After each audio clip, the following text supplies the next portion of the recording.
سڵاو بەڕێزانم کاتتان باش بەخێر هاتن بۆ 12هەمین فستیڤاڵی فیلمی کوردی جیهانی کە لە بەرواری 16 نیسان تاوەکو 27 نیسان بەردەوامە بێت. فستیڤاڵی ئەمساڵ کارێکی زۆر تایبەتە بەهۆی یادی 20مین ساڵەی فستیڤاڵی فیلمی کوردی لەندەن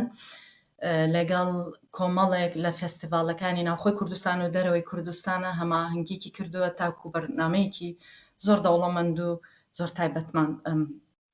بۆ ئامادە بکات. زۆر سوپاسی ئامادەبوونتانەکەین لەگەڵمان بۆ سیرکردنی فیلمەکان. فیلمی ئەمڕۆمان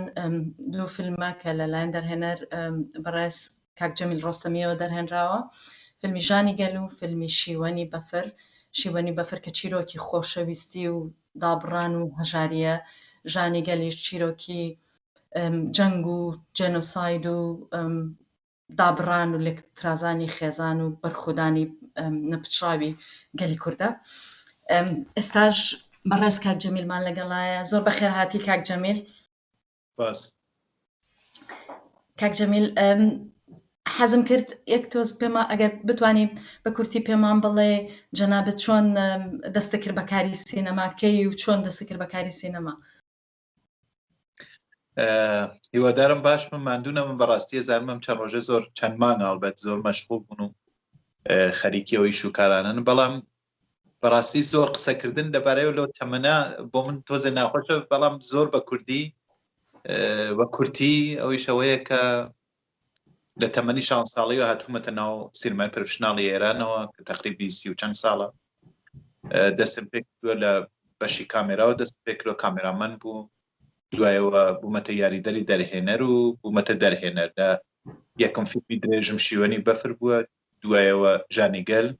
سێمەم فیلمیشم چاوە کە بە زمانی فارسیە بەڵام هەرچیرۆکەکەی لە کاراکتەرەکانی کوردن. چیرۆکی چوارمیشم بیتارە یا بێتار کە جارێت پاوە نەبووە بەشی تەکنیکی و پۆست پرۆدەکشنەکەی ماوە. ئەمە ئیشەکانی کە خۆم کردومە، بەڵام لە سینەمایرانە سەرەوەی 50-60 فیلم بەشدار بووم لەگەڵ دراماکانە کە وەکو کامێرامان، وەکو یاریدەری دەرهێنەر یا وەکو پرۆداکشن خەریکی ئەو شتانە بووم، پرۆدوسێر بووم، بە خەریکی ئەو شتانە بووم تایسە لە خزمەتی دەرابتم. زۆر چاکە کاک جەمیل، لەشە ساغ بێ ماندوو نەبی، کارێکی زۆرە کردووە. کاک جەمیل، با بڵێن ژانیگەل چیرۆکێکی مێژوویە، با بڵێن لە ڕۆمانێک وەرتان گرتووە جەنابێ دەرەهێناوە ئەو فیلمە و ئەگەڕێتەوە بۆ با بڵێن کاتی دروستکردنی فیلمەکە لە ساڵی 2006 و 2007 بەرهەمهێنراوە، بەڵام ئەگەر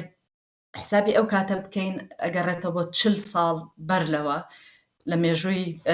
شاری سلێمانی و دەوروبەری شاری سلێمانی. چەندە قورس بوو؟ هەستەکەم من با بڵێن سەلیقەیەکی جوان و وردە بەکارهێناوە بۆ بەرجەستەکردنەوەی هەموو ئەو شتانێک کە لەو کاتەیە بەکار هاتوون لە 40 ساڵ 50 ساڵ لە 50کان و 60کانە بەکار هاتوون، وەکو با بڵێن جلوبەرگ، کەرەستەی ناوماڵ، هەموو ئەکسسوارەکان، با بڵێن مۆری ناو زیندانەکان. تا چەندێک ئەمە قورس بوو ئەو سیارانەی بەکارتان هێناوە؟ هەستەکەم کارێکی جوانتان لەوایە کردو، تا چەندێک قورس بوو بتوانی ئەوە، چکە لە کوردستانە با بڵێن ئێمە مۆزەخانەیەکمان نییە بۆ ئەو شتانە، ئەرشیپێکمان نییە. وڵات ئەو شتەکە جەنابەت ئاماژەت پێکرد زۆر ڕاستە. نە شوێنی مۆزەخانەمان هەیە، نە شار یا شارۆچێکی سینەماییمان هەیە، کۆمپانیکمان هەیە کە ئەو شتانە کۆکاتەوە یا بەرهەم بێنێ یا بەکرێ بە وەکو وڵاتەکانی تر بریتانیا کە جەنابەت تەشتێ یا ئێرانێک کە من لێرە لە سینەماکەی پەروەردە بووم. بەڵام بیرم کردەوە لە ڕۆژێ دەست پێکە، یعنی ئەم مۆزەخانە یا ئەم شوێنەشە ڕۆژێ دەست پێکایسم بە دەستی من یا کەسێک پێشتر لە من لە 50 ساڵەوە پێش ئێمە دەستمان پێکرد ژانیگەل نە لەبەرەوە کە فیلمێ بەس فیلمێ بکەین، هەوڵماندا ئەو فیلمە بتوانێت خۆی بێتە سەرچاوکەیەک و بێتە مەستەرێک بۆ ئەوانە کە دوایەوە فیلمی تاریخی و مێژوویەکەن لە کوردستانە یا هەر لە ناوچەکەیشە. بەڕاستی چونەوە جیاوازی نەبووە ئەو کاتە مۆدلێک هاتووە لە هەموو شوێنێکا و مۆدلانە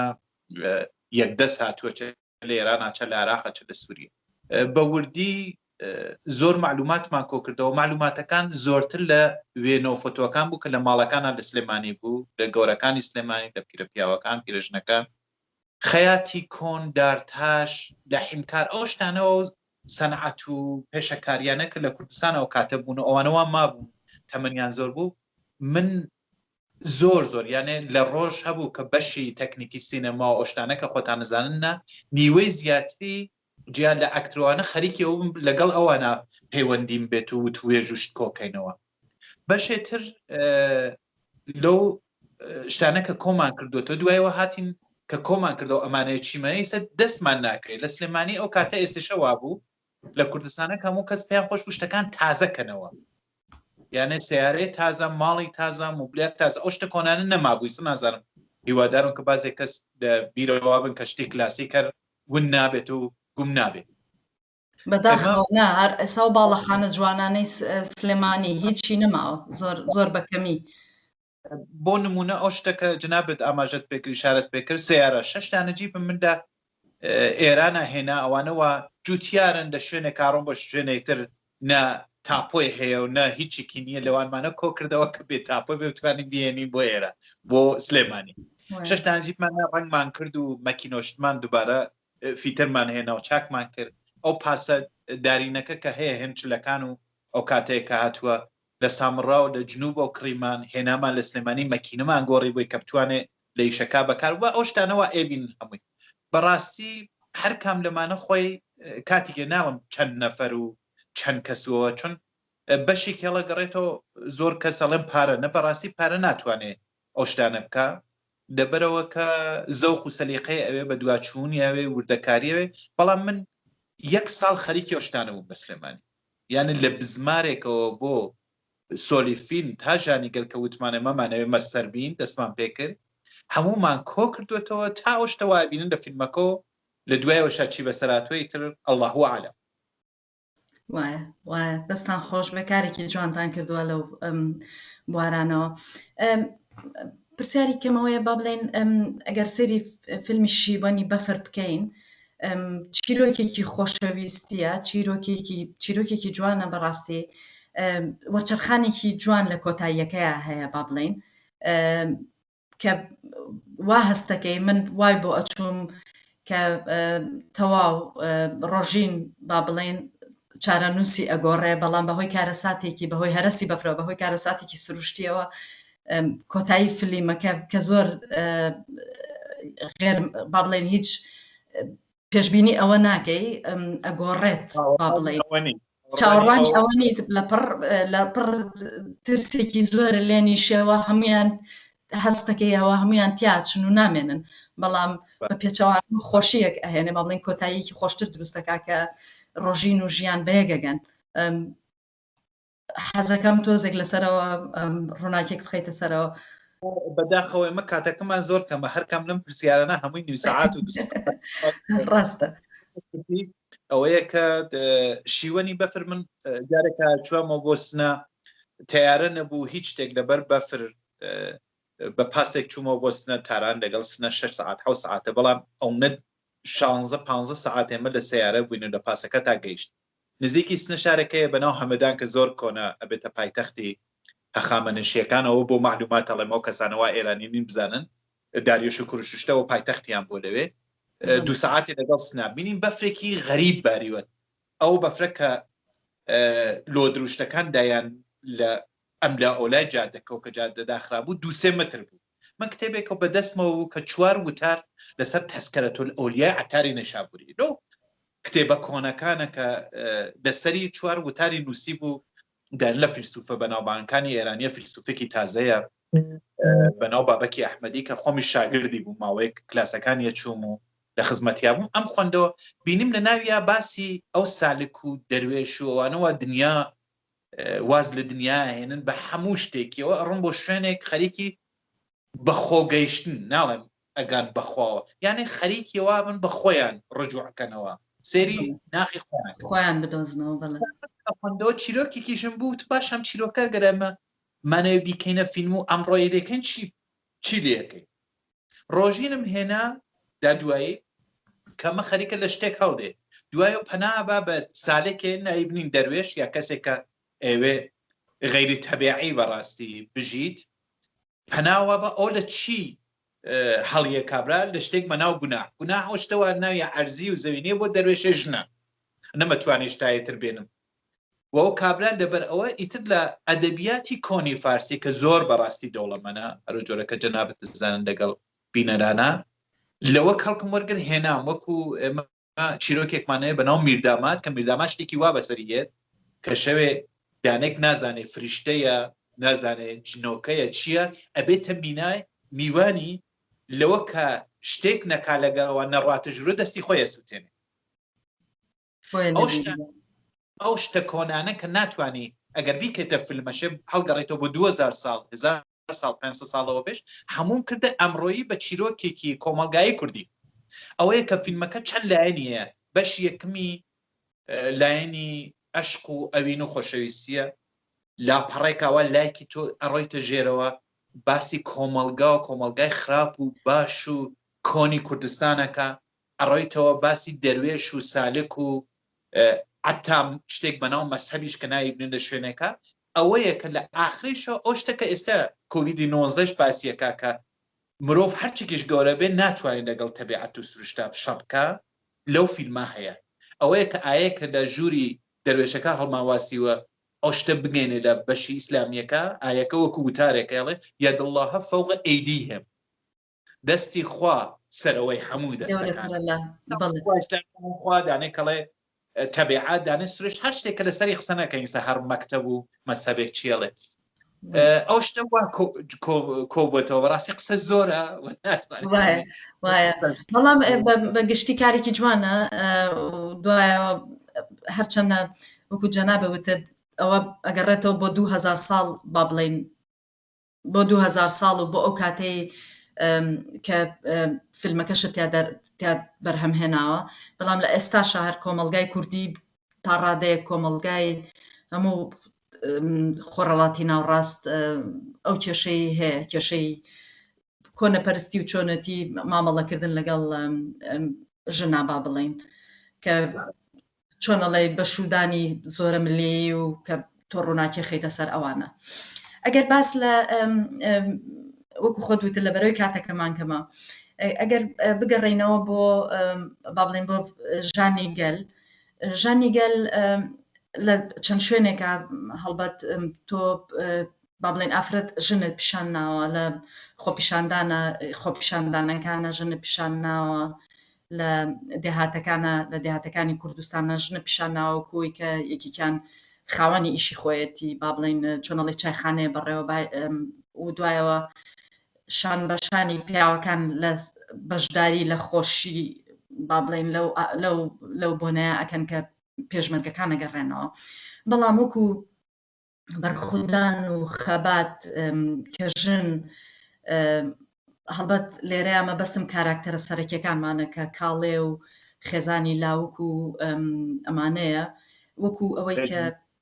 کە ئامادە بێت لە شانبەشانی جوامێر کە قارەمانی فیلمەکەیە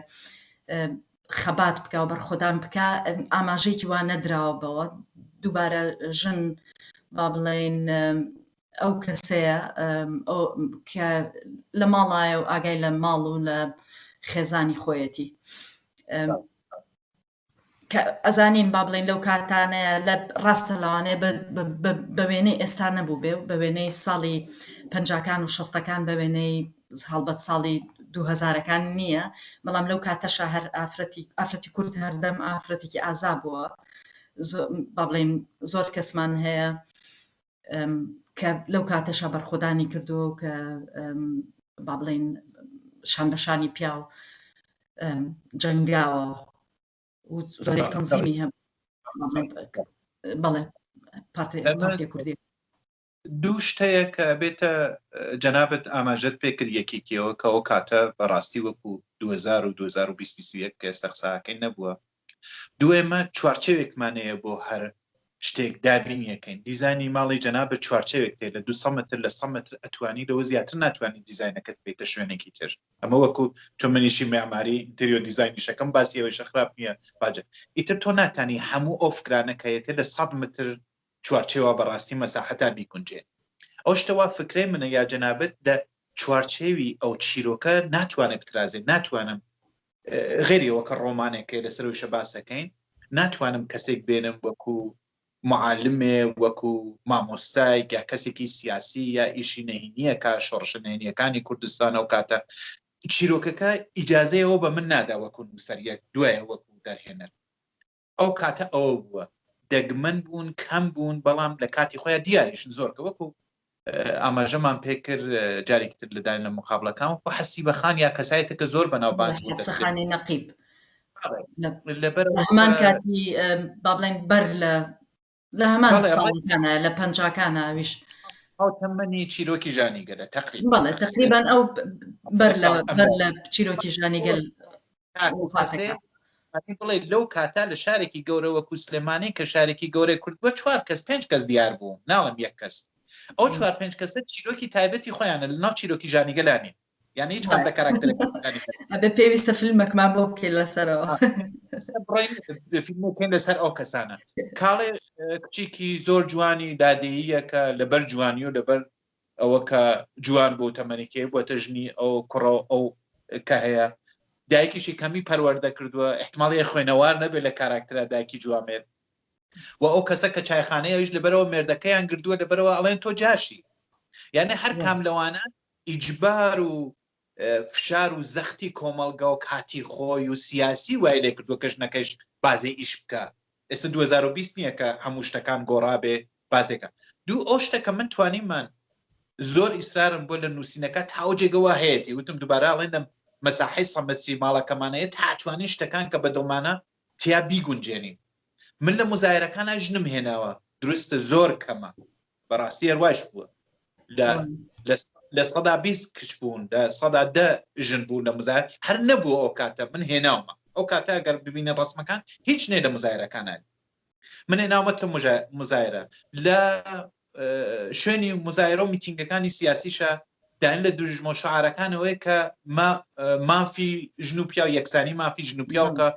شعاری ئێستەیە بەڕاستی شعاری ئەو کاتە نەبووە کە لە هەموو خوێنەوارتر و زۆر حزبێک کە زۆر دیاربی شیوعیەکان بوون کە چەپی بوون و زۆر خوێنەوار بوون ئەو شعاریان نەبووە تا بگەی بە ئەمڕۆ دوای 6 ساڵ کاک جەمیل ئەگەر بتوانم بپرسم لێرەیە ئەوە کارێکە تۆ خۆت هێناوتەیە لە ڕۆمانەکەیە هەیە لە ڕۆمانەکان ئەحمەدەوە وەرگیراوە لەوە هیچ ئاماژەی بۆ نەکردو کە ژنان بەشدارن ئەو شیعارانە ئادەم بەڵام ئەو مهم ئەو شوێنەیە کە چیرۆکەکەی بگەڕنێتەوە بەڕاستی نووسەر لە ڕۆمانەکەش ئاماژە بەوە نەکراوە لەبەرەوە ئەو کاتیشە ئەو سەردەمیشە بیر لەوە نەکراوەتەوە کە ژ نەتوانێت ئەو هەبێت یانە ڕۆشنبینەکان لەبیرەوە بن کە خەباتێک بەگشتی بکەن نە خەباتێک ژن و پیا لە لای یەکەوە ئەو بیری لەوە کردوێتەوە ئێستا شتەکانەوە جیاواز بۆ زۆر اختصاسی دەیاتوە لە ڕۆمانەکان نەبووە لە ڕۆمانەکان ژنیش زۆرتر ژنێکی لە ماڵەوە بە خەریکی ماڵ و خەیزان پەروەردەکردن بووە پەروەردەکردنی پیا و پەروەردەکردنی مناڵ و ئەو شتانە کە لە فیلمەکەیە بەڵام بازێ وتم بازێ ئەو شوێنانە کە توانیمە بەڵام زۆر گوڵدرشت نەبێ زۆر زەخت نەبێ لە بەرچاوە نەبێ ئەو تاتوانیمە چون ناتوانم زۆر بین بە بەرچاو ناتوانم کچێکی 2021 بە کۆمپیوترە بێنمە ناو بڵێم ئەمە مدیری بەشێکە یاکو جەنابەت بەشێکی فستیڤالێکە بێتە ڕێەوە ئەمە ناتوانێت لە 50 باسیەوە بکەیت لە هیچیان لە ئوروپایشە ناتوانێت قسەی وا بکەیت بەڵێ ڕاستە لەبەرەوەی هەڵبەت هەموو ئەو بابەتانە کاتێکی زۆرە کێشەیەکە قسەی لەسەر بکەین بەڵام لەبەرەوەی کاتەکەمان زۆر کەمە کاک جەمیل پرۆژەی ئایندە چییە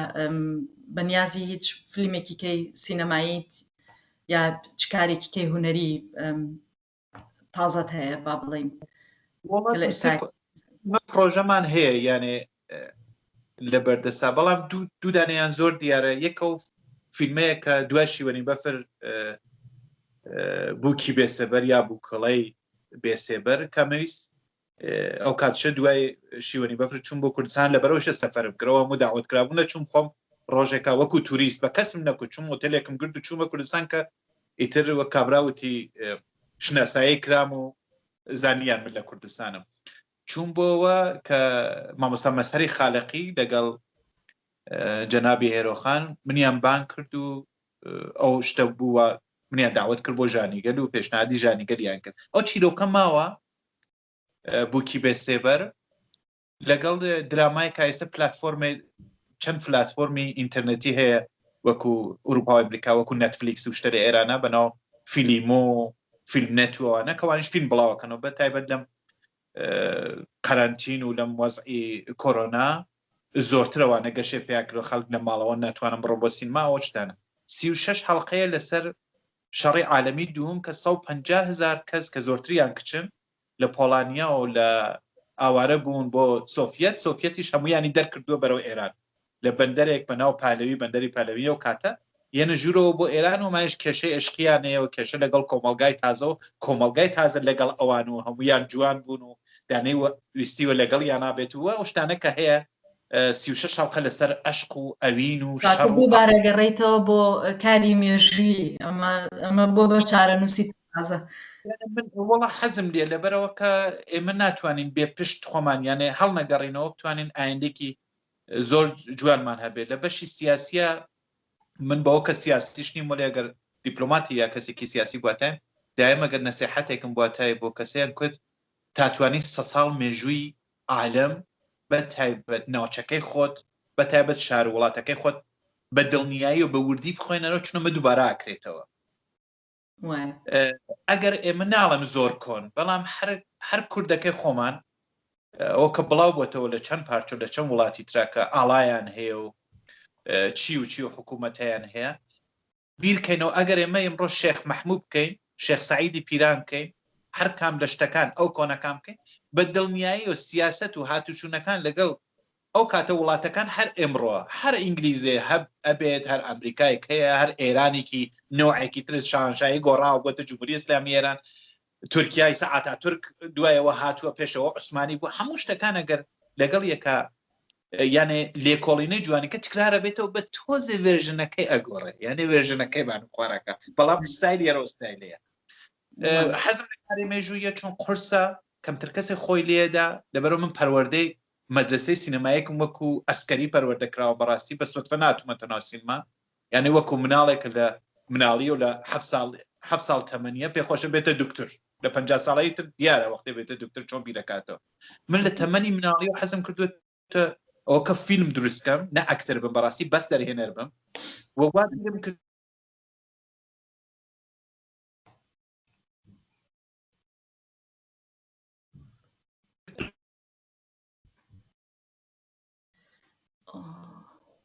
شێخا وەک شێخ زانم کێشەیەکمان هەبوو بەڵێ فەرموو ئێمە هیچ وەکو سەبە فیلمیش شتێکی گرانە شلێخانەمە نووسەر نییە بە سەلا پەڕە بتوانانی یەک بەسەی کڕی کاغەز لە ماڵەوە یاوەکە بە کۆمپیوتەرەکە دانیشی بنووسی یا بوومێکە بەڕاستی سەنعەتە یعنی کارخانە و معمەڵێت و خەریکی ئێستا فیلمێکی زۆر دلاری لە ئێران تێچەی زۆر نۆرماڵ بڕۆ